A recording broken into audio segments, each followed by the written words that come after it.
Meaning of hangman. Hangman.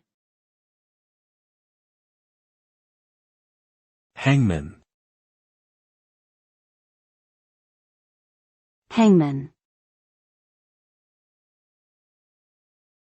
Hangman. Hangman is a word-guessing game that has been played for centuries.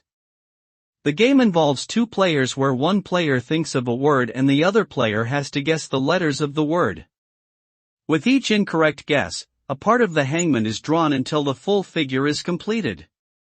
The game ends either when the player guesses the word correctly or when the hangman is fully drawn. The game can be played verbally, with pen and paper, or electronically. Hangman is an entertaining way to build vocabulary, spelling, and critical thinking skills.